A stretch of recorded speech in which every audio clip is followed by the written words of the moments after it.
So, hello guys! Pupunta po kami ng Thailand today. So, upon check-in our bags, dumiretso na kami sa gate. And kasama ko nga pala yung co-work ko na si Nant. At pagkarating namin sa gate, nag-start na din agad yung boarding. And ito nga po pala yung first time kong magta-travel sa Thailand. And yung masasakyan pa namin is yung A380 aircraft. So maraming tourist din yung pumupunta sa Thailand, so almost full yung flight. Pero anyways, nakakuha pa din kami ng seat. Upon entry, hinanap ko agad yung seat ko. And ayun, nag-request pa ako kung pwede umupo dito sa aisle seat. And then yes, ready for the 6-hour flights going to Bangkok. And then dito na din ako kumain ng dinner since galing pa akong duty, then dumiretso na ako sa flight. Then during the flight, nagpahinga lang ako since 6 hours na lang naman yung biyahe. And ayun, hindi ko na malaya nandito na pala kami sa Bangkok.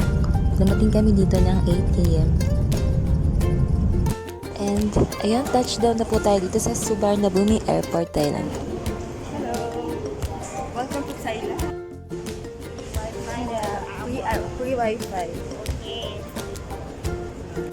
So, meron nga palang dalawang airport sa Thailand. So, nandito kami ngayon sa main airport, which is kinukonsidered siya sa one of the biggest international airport in Southeast Asia. So, dito makikita mo yung mga bilihan ng SIM card, meron silang duty free. Makikita mo din kung saan yung arrivals, transfer desk, saka yung connection desk.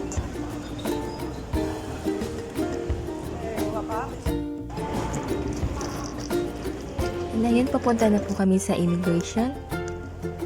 Sa mga gusto pong mag-visit dito sa Thailand, if you have po Philippine passport, so exempted po tayo sa visa dito.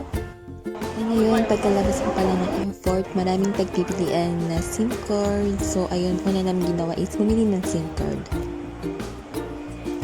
And then, galing po sa airport, nag-take na kami ng taxi papunta sa hotel. 我没得路啊，没什么呗，没什么呗，差半年嘞，还蛮多。没见没。Sarah, you make it. So my ears still blocked. So, from the airport, sinundo kami ng kaibigan ni Nant and kasama din namin siyang mag-tour.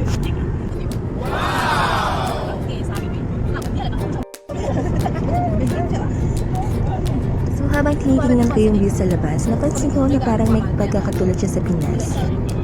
And yung weather naman niya, hindi siya ganun kainit, hindi din siya ganun kalamig. So, sakto lang yung pag-visit namin. And for almost 30 minutes po na biyahe, nandito na po kami sa Bayoque Sky Hotel.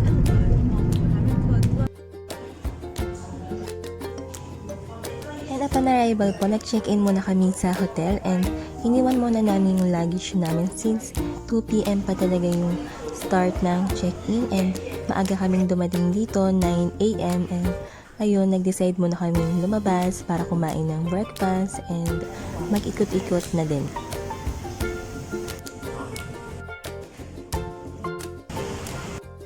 Sa pag-ikot namin, nakita namin ito isang kainan. Meron sila ditong iba't ibang klase ng noodles at meron din sila ditong iba't ibang klase ng milk tea. So ayun, yung pinili ko is yung Taro Fresh Milk. And then ayun, dumating agad siya and okay naman yung lasa niya. Ito naman yung mga in-order namin and napili ko is yung seafood macaroni. And since favorite ko naman yung pasta, ito pa din yung napili ko kahit nasa Thailand ako. And then, pasado naman yung lasa niya. And after namin kumain ng breakfast, pumunta naman kami dito sa Chatuchak Market. Matatagpuan ang market na to sa Camp King Pet 2 Road, Bangkok, Thailand. So ito sa pinakamalaking market na makikita mo dito sa Bangkok dahil meron siyang 15,000 stalls and 11,505 na vendors. Hello. Ang market na to ng 6 AM to 6 PM. So mabibili mo lahat ng needs mo para sa houseman yan o sa pagkain. Mabibili mo siya sa murang halaga. Kaya namin naikot yung market, kumain na kami, and then bumalik na din kami sa hotel para magpahinga. So from the hotel, makikita mo din yung magandang view dito kapag night. And then ready for the next day. So ayun, mag-breakfast muna kami. So dito marami silang iba't ibang breakfast. Kasama na din siya sa binayaran namin. During booking po with Agoda. After breakfast, pumunta na kami sa next destination. So yung next naming binisit is yung True Love at Neverland Husky Cafe. Ito nga pala yung nag-iisang Husky Cafe dito sa Thailand. For the entrance, nagbayad kami dito ng 350 baht, kasama na din yung drinks. Pero kung gusto niyo pa umorder, meron din silang menu.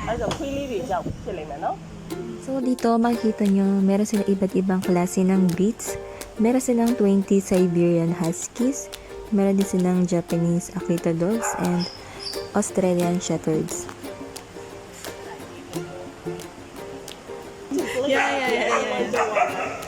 Later, Para sa schedule, open sila ng Tuesday to Thursday, Friday to Sunday except Monday. For the first session, meron sila ditong viewing and lunch time ng 11:30 to 1 p.m. and para naman sa playtime, 1 to 2 p.m. For the second session, meron sila ditong snack time and viewing ng 3 to 4 p.m. and playtime naman ng 4 to 5 p.m.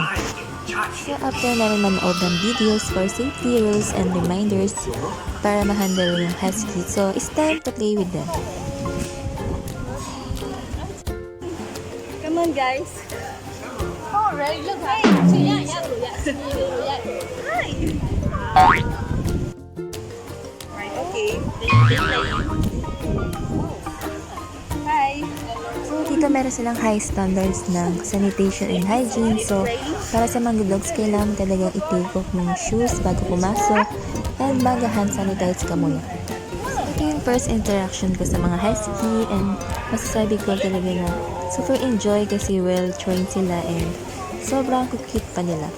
So after namin nag-visit dito sa mga cute na husky, so pumunta naman kami sa next stop. Ito yung next naming pinuntahan, ang Wat Arun Temple. Sa labas ng temple, makikita mo agad itong mga traditional dress na pwede mong i-rent. Sa pag-rent ng dress, nagkakos siya ng 150 to 400 baht for 2 hours.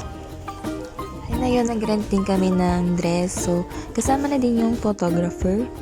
So, depende yun kung anong mapupuntahan yung rental store kasi yung iba hindi pa kasama yun. And ayun, so makikita nyo na madami talagang kumukuha dito ng pictures kasi sobrang ganda ng view. Sobrang unique din ng mga design. So dito makikita mo kung paano nila pinipreserve yung culture and yung tradition nila. And then ginagawa nila yung pagre-rental ng dress para maka-attract ng tourist. So dito makikita mo din yung mga Chinese sculptures. And meron din silang tinatawag ditong Lush Garden. And then yung mga ordination hall nila, ito yung holiest compound nila sa temple. Normally, makikita mo yung mga Buddha statue. Meron silang iba't ibang uri ng statue.